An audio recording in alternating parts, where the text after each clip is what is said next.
Avec mon groupe de musique, on veut aller au bout de l'aventure. Pour ça, on a trouvé quelqu'un qui nous écoute, qui nous soutient et qui nous fait confiance. Je suis Laurent, j'ai trouvé ma banque.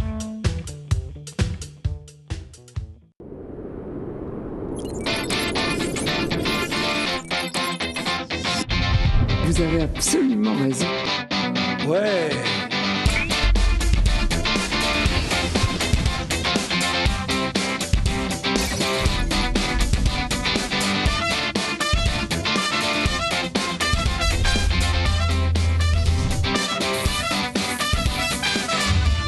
Mesdames, Messieurs, soyez les bienvenus. Nous sommes le jour où elle est là pour nous présenter sa rubrique terroir. C'est le jeudi normalement. Après, vous pouvez toujours regarder ces émissions en rediffusion.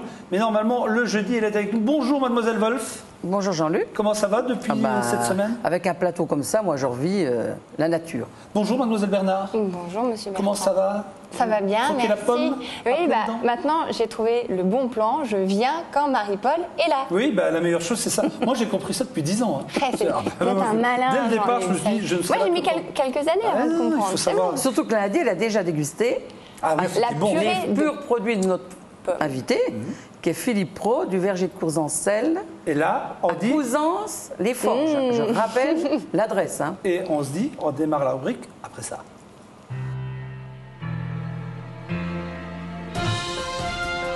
Les Poissonneries Chalère vous présentent la rubrique terroir. Et maintenant, vous avez l'antenne. Donc, pour situer Courzancel, c'est à côté, pas très loin de Saint-Dizier, puisque à 15 km, vous avez une ville aussi à proximité pour les Lorrains. Eh bien donc, j'aime à dire que c'est le Far West de la Lorraine, tout près de la Champagne, donc tout près de Saint-Dizier, à 10 km de Saint-Dizier, donc sortie la Houppette. Donc Couzance-les-Forges, n'oublions pas que c'était un grand site de la gastronomie, puis avec ses cocottes en fonte. Philippe, Voilà. je ne vous ai pas encore dit bonjour. Bonjour, Philippe. C'est important d'accueillir nos invités. Bonjour, Philippe. Et c'est vrai que vous nous avez vraiment, avec Marie-Paul depuis lundi, vous avez mis de l'eau à la bouche et tout ce qu'on a goûté, c'était vraiment très bon. Donc on voulait vous le dire maintenant qu'on vous est en face de nous. C'est vrai que Excellent. Marie-Paul a fait un très bon choix. Purée de pommes, le champ de pommes et groseilles. Mais moi, je voudrais tout de suite qu'on puisse voir le film pour bien débattre après, parce que nous allons parler aujourd'hui de biodynamie. Et ils ne sont pas très nombreux en Lorraine. Et on va expliquer ce que c'est que la biodynamie. On y est. On est Donc, curieux. Nous voici sur cette propriété de 5,50 hectares d'arbres en culture en biodynamie, qui se trouve au milieu des parcs. Donc c'est important parce qu'il n'y a déjà pas de traitement de céréales en conventionnel. Ici, ces grands piquets-là, ça sert au printemps à empêcher la gelée. C'est-à-dire que quand on peut amener un peu de chaleur sur les arbres, comme cette année, c'est pour ça que Philippe, cette année, a quand même réussi à avoir des pommes. Là, on voit Sylvain, Béatrice, Jean-Claude. Donc Jean-Claude, c'est longtemps qu'il est sur l'exploitation. C'est un homme qui connaît tout. Moi, j'ai eu des échanges avec lui extraordinaires. Il est passionné, comme son patron. Et ces personnes-là prennent un très grand soin. Voyez-vous, quand on cueille une pomme, ils m'ont dit la queue en l'air. Ah, Ils m'ont tout de suite dit attention. Toujours mieux. Alors voilà, Jean-Luc, il faut savoir cueillir la pomme. Parce que si vous arrachez la pomme directement, vous pouvez enlever le futur fruit de l'année qui va suivre. Ça a l'air de rien, mais c'est très important la cueillette pour ne pas abîmer l'arbre. Donc là, Philippe, quelle variété? Alors là, vous avez les Chantecler, Chantecler, le Boscope, parce qu'il y a de nombreuses variétés. la Box, Canada Blanche, un nouveau Boscope, Donc nous avons au moins une quinzaine de variétés minimum, voire minimum, jusqu'à 30. ce qui amène à un jus très riche. Il a Red, qui va rougir, Canada, à nouveau la Canada grise, voilà la grise. Donc voilà un aperçu, on a voulu quand même montrer ces jolies pommes en bio qui n'ont jamais reçu un traitement chimique. mais qui est avec le chapeau? Mais qui est-elle? Ah, moi, vous savez, Elle le dès que je vois porte des si fruits, bien. il faut que je participe. Bah oui, on peut pas. Et puis je voulais, et puis j'ai appris à cueillir. J'aurais dit, mais ça m'intéresse, cette façon de cueillir, parce que c'est vrai que ça va vite arracher, ça va vite. Et c'est tellement important de préserver l'arbre. Mais quand on fait du jus de pomme, on mélange toutes les pommes? Oui. C'est le meilleur. Après, meilleur. on peut faire des jus spécifiques, de jus de rainette, par exemple. Alors ça, c'était la sortie du verger. Alors là, on a dégusté. Ah, ben bien sûr, c'est que. Moi, Voilà. je dégustais une reine des rainettes qui était déjà mûre, hein, qui était juteuse, sucrée. Donc on arrive sur place où vont être déchargées les pommes. Et toutes les pommes vont être travaillées là, en fruits frais et en pasteurisation. Là, on voit Jean-Claude. Donc on a revu cette image-là. hier. Donc voilà, là c'est le calibrage. Moi je remonte parce que le calibrage c'est quelque chose d'important. Pour une entreprise, une petite entreprise, un petit verger comme Philippe est propriétaire. Regardez, là il faut faire attention que toutes les belles pommes partent dans les magasins bio ou Biocoop, on va expliquer les adresses. Et là, on est en pasteurisation, c'est-à-dire que ça contient 230 kg de pommes, dont on a enlevé, comme j'ai expliqué, les pépins, la petite queue, mais on laisse la peau en bio, ce qui donne une purée riche, qui garde toutes ses vitamines. Ensuite, vous voyez, là, il y a un investissement à côté du jus, à côté, qui représente plus de 200 000 €. C'est extraordinaire pour un homme comme Philippe, ce pas qu'il a franchi. Il a dans un four Sévérine à plus de 100 degrés. Donc quand il est là en travail continu, il n'est pas question d'aller déjeuner. Dès que sa purée est à température, pour la réussite, il ne peut pas lâcher. Il sort tout de suite, en l'espace de 90 minutes, tout est fait au rythme, à la température. Donc c'est un travail énorme. Sinon, il se passe quoi? Ah ben, autrement, la conservation ne se fait pas, la pasteurisation ne se fait pas. Il ne faut pas une baisse de degré. Donc nous, il a même travaillé entre midi, nous on a fait une petite pause d'une demi-heure, on est revenu. C'est vraiment un travail titanesque. Moi je trouve que ça c'est... Et il a des milliers de pots qu'il prépare comme ça, et voilà, et ça c'est... Moi je dis un grand coup de chapeau à un artisan, un arboriculteur qui s'est lancé comme ça dans la transformation et qui a maîtrisé, et qui aujourd'hui divulgue. Vous voulez dire quelque chose? Voilà, pour conserver une compote sans sucre, donc une purée, sans la stériliser à l'eau. Donc là, vous avez vu, on conditionne à chaud. Et pour cela, il faut vraiment être en condition stérile d'emballage. Donc on stérilise les emballages vides et on conditionne à 87 degrés la purée. Ce qu'il faut aller très vite pour ne pas perdre de température. Il ne peut pas te déranger. Et fermer aussitôt. Et là, on voit l'étiquetage, c'est ça? L'étiquetage, c'est manuel, c'est une petite étiqueteuse. Mais au moins, il y a la garantie sur le pot. C'est comme un produit AB, Écossaire. On connaît les contrôles d'Écossaire. C'est pas n'importe quoi en France, parce que donc, dans d'autres pays, il est Demeter. Demeter, c'est une référence au niveau de l'Allemagne. C'est des puristes au niveau du contrôle. Et je peux vous dire qu'un agrobiologiste en France est Demeter, ça c'est la référence. C'est la haute couture du bio. C'est la classe. Demeter. Ah mais moi je connais Demeter. Ah oui, oui. Ça c'est... Les Allemands, attention, les publics sont extrêmement stricts. Qui, sur les pays européens, comme l'Espagne qui arrive sur le bio, n'ont pas du tout les mêmes servitudes que nous avons déjà. Marie-Paul nous disait tout au long de cette semaine où elle était avec nous que vous aviez réussi à proposer vos produits bio aux cantines scolaires, notamment maternelles, je crois, voilà. ou primaires, je ne sais plus. En tout cas, je trouve que maisons de retraite. Ça, c'est comme une belle avancée. Alors, nous avons 2 groupements de paysans bio. Donc, un paysan bio lorrain, donc sur la Lorraine, donc qui propose donc au restaurant scolaire, parce que nos chefs de cuisine aiment le mot restaurant. Et donc on leur propose une qualité qui leur permet de se réapproprier leur savoir-faire, leur métier. Ce ne sont pas plus des ouvreurs de boîtes. À nouveau, ils se réapproprient les fruits et les légumes donc on oublie cantine, bio on parle et de lorrain. Restaurant. Voilà. C'est un restaurant scolaire avec des cuisines centrales, des chefs qui sont contents de travailler avec nous parce que là, ils ont des pommes de terre, des fruits, etc. qui ont un goût. Ça, c'est important parce que vous avez intégré un groupement qui amène un panel de fruits. Afin de répondre à des appels d'offres, on s'est structuré. Donc, moi, je fais partie du groupement Paysans Bio Lorrain qui siège à Laxou et aussi Manger Bio en Champagne-Ardenne, donc pour toute la Champagne-Ardenne. Et dans chaque région, donc on fait 200 à 300 000 repas par an. Mais tout confondu.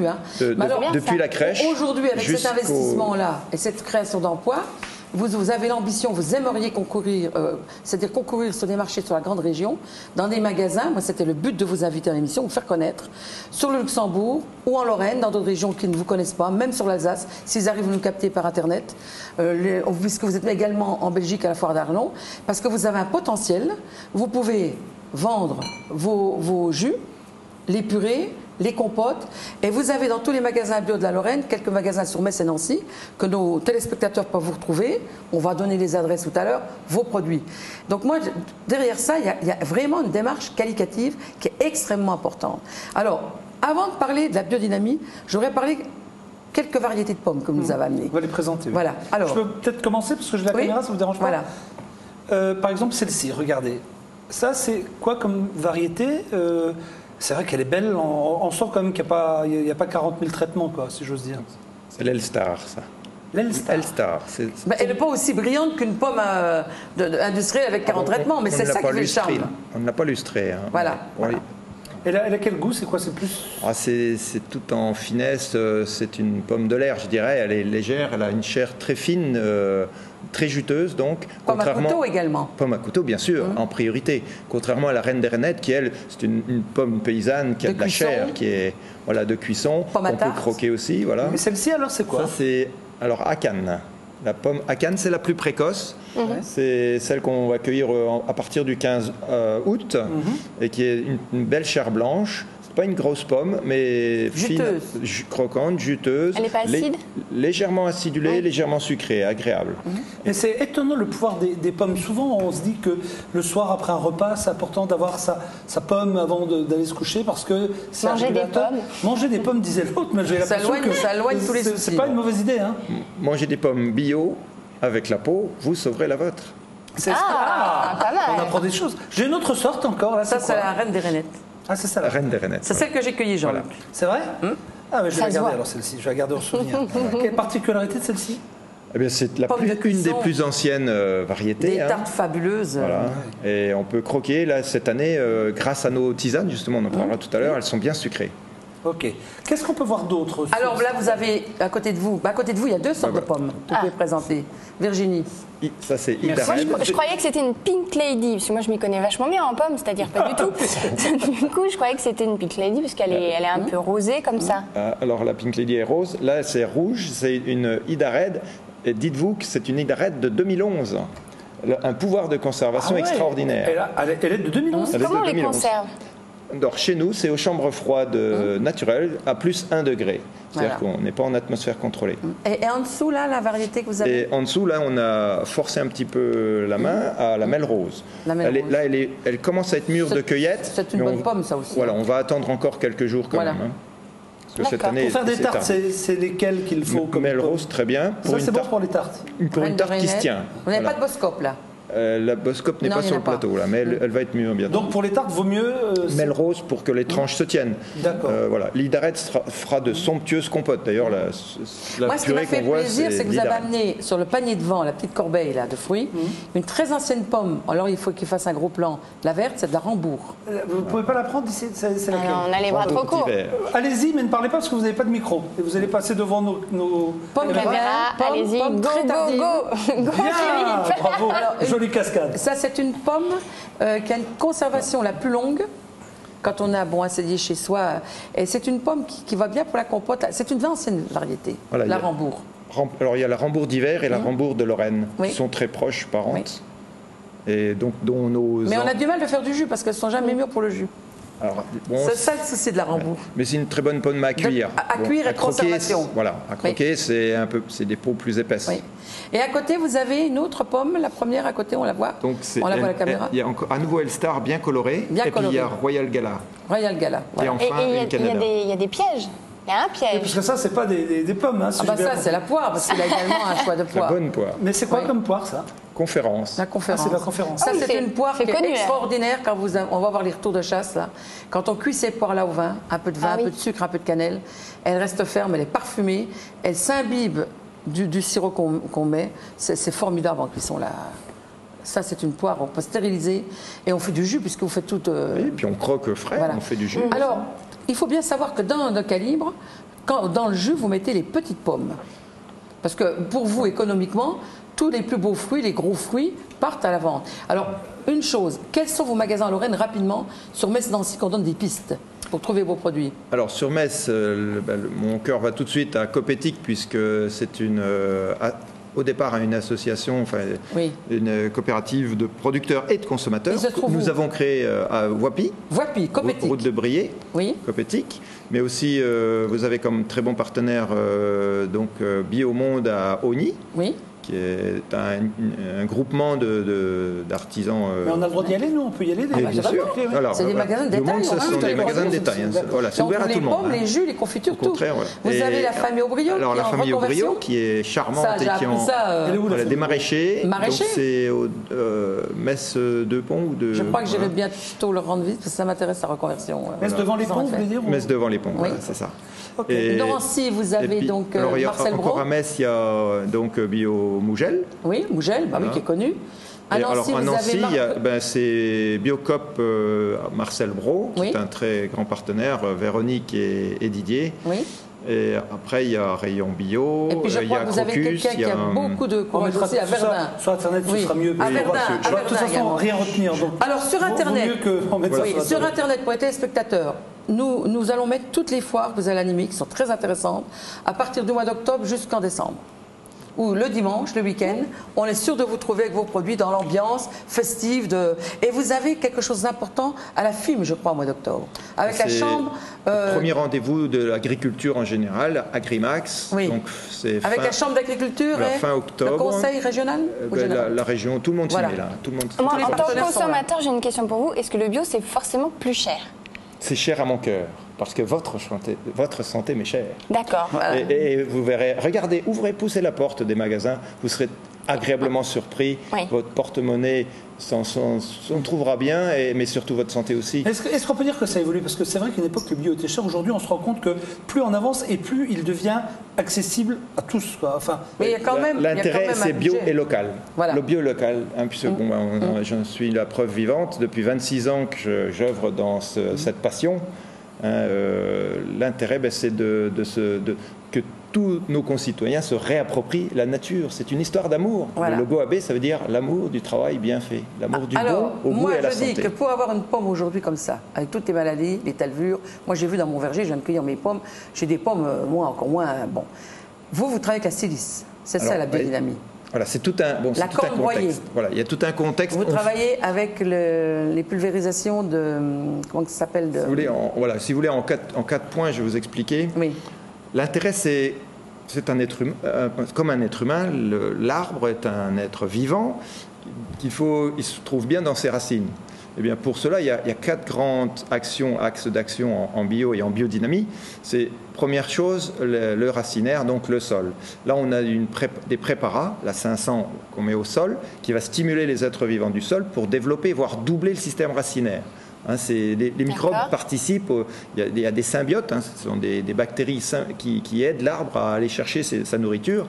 Donc, doubler le système racinaire, la racine, c'est comme les intestins. L'intestin de l'être humain, c'est son système immunitaire. Écoutez bien, vous allez tomber dessus au bac, je le sens, en bio. non, mais... Voilà, le système immunitaire, il est dans les racines. Ça. Et la silice, c'est à très petite dose. Voilà, alors là, c'est l'aérien. Donc là, la silice va développer 3 choses. Résistance aux maladies, qualité gustative et conservation.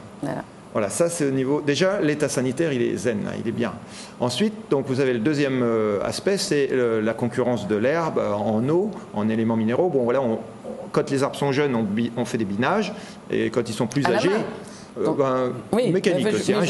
C'est mécanique, c'est pas chimique, bien sûr. C'est pas chimique, c'est pas chimique. C'est surtout ça. Donc, je suis adhérent aussi de la mention nature et progrès. L'un ne va pas sans l'autre. Enfin, moi, je suis un homme de progrès. Ensuite, vous avez le désherbage donc mécanique ou fauchage. Le troisième point, c'est protection sanitaire, donc avec des oligo-éléments, comme en homéopathie. Et puis la bouillie bordelaise. La bouillie à dose homéopathique, et avec le soufre. Le fluor adorté. Alors, les tisanes, moi je préfère les tisanes. Voilà. Et tout ça on dynamise, comme les produits homéopathiques. Il y a aussi, vous utilisez la coussoude?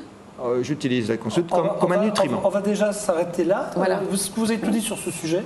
Oui. Il reste juste le carpocaps, le verre de la pomme. Voilà. Là, grâce à la recherche, vous voyez comme quoi on est bientôt au 21e siècle, on y est.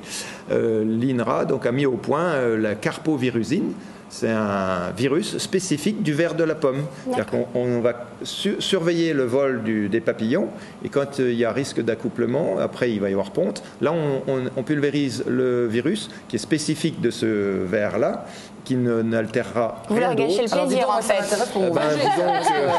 Vous leur gâchez le plaisir, ces petits papillons. C'est-à-dire qu'on leur coupe l'appétit, quoi. Voilà. Mais ça ne tuera pas les coccinelles, les La cirques, biodynamie, etc. moi j'étais contente que vous puissiez expliquer, parce qu'il n'y a rien de sorcier, c'est du bon sens, c'est du naturel, et c'est quelque chose qui préserve l'environnement et l'eau. Dans les purées qu'on a mangées l'autre jour, il y avait des pommes et puis des groseilles. Et là, je vois que vous avez également pommes bananes. Oui. Et puis là, vous avez purée de griottes. Ça pas aussi, ça. C'est le seul qui est sans pommes. Et des retraités m'ont dit, et j'ai regardé sur Internet, c'est des vertus calmantes et somnifères. Voilà. Ah ouais? Très bon. Ah oui, pour dormir comme un bébé. Ah bon, Pour les maraîchers, vous faites également du jus à façon. Donc à façon. C'est jus de tomate, ça? Jus de tomate. Ah ouais. Pour les maraîchers qui ont des tomates bio, qui veulent transformer. Vous avez créé un vinaigre, ce qui est extraordinaire pour la santé. Moi, j'en ai chez moi. Vinaigre de cidre. Vinaigre de cidre. Voilà.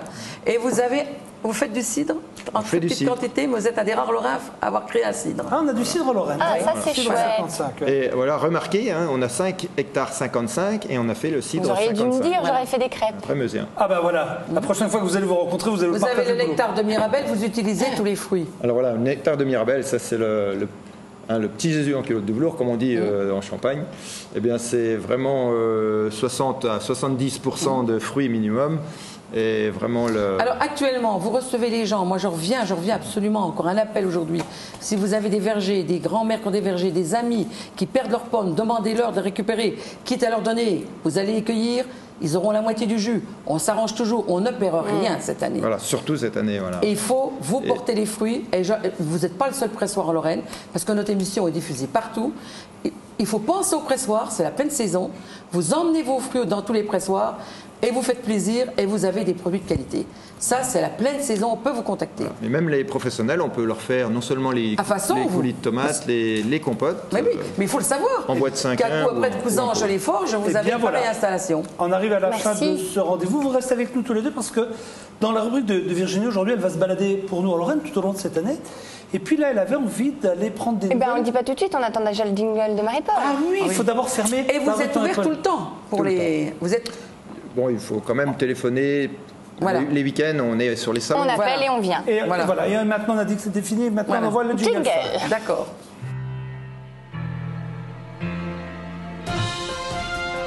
Les Poissonneries Chalère vous ont présenté la rubrique terroir. Quelle star, c'est Marie-Paul, ses propres jingles, ses propres trucs, c'est incroyable. Avec Virginie maintenant, donc on va bouger en Lorraine, au Grand-Duché de Luxembourg, dans l'est de la France finalement. Et là, vous êtes arrêté, pas très loin, à la cathédrale de Metz. Exactement, j'ai eu envie de vous faire un petit peu visiter la Lorraine, le Luxembourg, voir ce qu'il y a à faire, à voir, à découvrir. Alors des fois on va voir un peu l'envers du décor. Là on est parti voir quelque chose qu'on connaît vraiment très très bien, c'est la cathédrale de Metz. Moi je vous propose de découvrir les images, elles parlent d'elles-mêmes. Bonjour à tous, j'ai décidé de vous emmener en balade à la découverte de choses à voir ou à faire en Lorraine et au Luxembourg. Premier arrêt ici, devant la cathédrale Saint-Étienne. C'est un bâtiment que les Messins connaissent vraiment très bien. Ils en sont d'ailleurs très fiers et ils ont raison. Nous allons essayer de percer quelques-uns de ces secrets à cette fameuse cathédrale du centre-ville de Metz. Allez, on est parti pour une très belle visite guidée. Combien de personnes visitent chaque année la cathédrale de Metz, la cathédrale Saint-Étienne? Alors on a fait un véritable bond depuis l'arrivée du centre Pompidou. Aujourd'hui, 650 000 personnes entrent dans la cathédrale par an. C'est énorme. Qui visite la cathédrale? Tout le monde, des touristes, des gens qui viennent visiter les beaux vitraux, la belle cathédrale, l'architecture, des gens qui viennent prier. La cathédrale, c'est une église avant tout, c'est un endroit de calme. Et donc, il y a tout, voilà, des visiteurs étrangers, chinois, japonais, allemands, anglais, que sais-je encore, et puis des gens, des Messins qui viennent se poser un peu. Alors cette cathédrale Saint-Étienne a quelques particularités, vous pouvez nous en décrire quelques-unes? Elle en a de nombreuses, oui, c'est une cathédrale malheureusement qui est un peu méconnue puisque on a connu 2 périodes d'annexion, et ces périodes d'annexion ont fait que la cathédrale a été un peu mise de côté en France, mais elle est tout à fait remarquable. On est là sous 42 mètres de voûte. Elle est une des plus hautes de France avec Amiens et Beauvais. Ces vitraux, c'est magnifique. 6500 mètres carrés de surface vitrée. 6500, c'est énorme. Hein. De comparaison, Strasbourg, 1500 mètres carrés. Chartres, on connaît bien les vitraux de Chartres, 2000 mètres carrés. Et à la cathédrale de Metz, 6500 mètres carrés. C'est énorme. Qui lève les carreaux? C'est pas moi, c'est sûr, parce qu'il y aurait vraiment beaucoup de travail à faire. Bon, le temps le fait tout seul. Donc voilà, c'est une cathédrale qui a plein de charme, plein de particularités et qui est vraiment très belle, quoi. Il y a une hauteur de plafond, si je puis dire, impressionnante quand même. 42 mètres, oui, pour aller changer les ampoules, c'est pas toujours facile. Et c'est pas moi non plus qui le fais. Vous savez, parler aux femmes, vous m'avez emmené ici pour voir un trésor. Donc moi, je suis curieuse. Alors voilà, bon, vous avez vu qu'il y a le trésor, je ne vais pas vous ouvrir les vitrines. Il y a de beaux anneaux épiscopaux. L'évêque porte un anneau épiscopal. Ce ne sont pas les pièces les plus importantes. Les plus importantes, c'est l'ensemble des pièces du trésor qui servent aussi à la messe, c'est-à-dire le calice, les burettes. Et toutes ces pièces qu'on sort quand l'évêque vient à la cathédrale, puisqu'ici, c'est la sacristie de l'évêque. Quand l'évêque vient présider une célébration, il vient s'habiller ici et se préparer ici. D'ailleurs, pour l'histoire, Jean-Paul II, en 1988, était dans cette pièce lorsqu'il a célébré la messe à la cathédrale.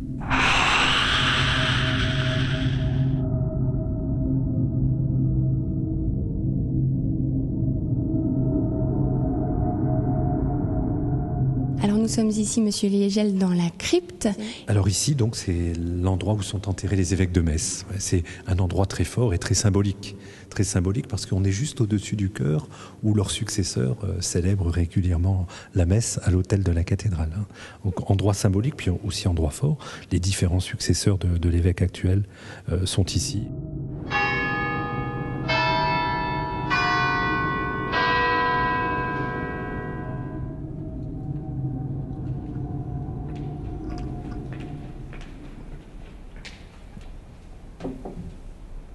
Pardonnez-moi, mon père, parce que j'ai péché. Mais c'était une trop belle truite de 2,5 kg et j'ai vu le bouchon couler et j'ai craqué. Alors on peut dire que cette cathédrale, elle est assez tendance, elle est assez joliment décorée, par exemple avec l'autel qu'on a juste devant nous. Ah oui, vous avez raison, mais j'aime bien votre formule tendance. Oui, c'est vrai. C'est-à-dire que c'est une cathédrale qui a été créée au XIIIe siècle. On a mis 300 ans à la créer, 13e, 16e siècle. Vous imaginez qu'aujourd'hui, on construise un bâtiment pendant 300 ans. Le style évolue forcément. Donc entre le premier style du XIIIe siècle, qui était un gothique, des premiers gothiques, et la fin du gothique, qui est presque la Renaissance, il y a déjà une tendance qui se fait, quoi. Et vous faites des découvertes encore aujourd'hui? Oui, il y a quelques années, en fait, il y avait un orgue devant ce portail. Derrière, il y avait un mur en pierre. Et on a vendu cet orgue pour ouvrir plus d'espace pour rentrer dans la cathédrale. Et on a découvert qu'il y avait derrière un grand portail, le portail Saint-Étienne, qu'on a découvert et qu'on peut maintenant visiter et voir, quoi. C'est quelque chose qu'on ne découvre que depuis 2-3 ans. Avant, il y avait un mur et personne ne savait que derrière, il y avait un portail. On n'aura jamais fait le tour de cette fameuse cathédrale Saint-Étienne. Et je crois que la cathédrale, c'est comme une belle femme. Ça se donne jamais du premier jour. Voilà. Merci beaucoup. Ah, joli. Ah, vous qui aimez les citations, Philippe. Ouais, n'est-ce pas? J'en ai plein. Vous êtes près du Kiss Royal. Ah oui. Ah, oui, hein. Mais c'est vrai qu'on a appris des choses, c'est drôle. Vous y êtes déjà allé, cette cathédrale? Non. moi, au pied, mais je ne suis pas entré. Il faut y aller une fois par an, Marie-Paul? Est-ce que tu as appris des choses quand même? Oui, mais je connais bien la cathédrale et il y a Notre-Dame de Bon Secours à l'entrée. Et il y a toujours énormément de personnes qui viennent prier Notre-Dame de Bon Secours, qui est à la cathédrale de Metz, qui est forte comme... ah oui. On ne pouvait pas tout dire. Oui. Il y a énormément de personnes qui viennent mettre les petites bougies et tout. Il y a toujours du monde. Mais il faut faire à n'importe quelle heure. À n'importe quelle heure. Visite guidée, c'est très important. Le week-end, le dimanche, ce qui est intéressant, c'est qu'il y a plusieurs messes. Donc vous pouvez arriver à 9h, attendre celle de 10h, il y en a à 11h. Mais ça c'est... Si vous avez envie de venir avec des enfants, vous pouvez encore avoir un office et la cathédrale c'est... Virginie, chaque semaine, il va falloir que vous fassiez le même plaisir, c'est découvrir des choses comme ça. Il faut appeler les personnes au moment de Noël de venir voir la crèche évolutive. C'est super parce qu'ils n'ont pas fait une crèche. La crèche évolue tous les jours, toutes les semaines, avant Noël jusqu'à Noël. Donc on rajoute. C'est tout à fait Mais elle change tout le contemporain. temps, cette cathédrale. Ah ben oui, mais la crèche évolutive, c'est quelque chose que nous montrons aux enfants tous les ans. Eh bien voilà, on arrive à la fin de cette première partie de Bienvenue chez vous. Tout à l'heure, on va parler culture, on va parler même du Paris-Dakar, on parlera tendance, mais ça, ce sera dans la deuxième partie. Merci Philippe, merci Marie-Paul. Et on se donne rendez-vous avec Virginie après la pub. À tout de suite.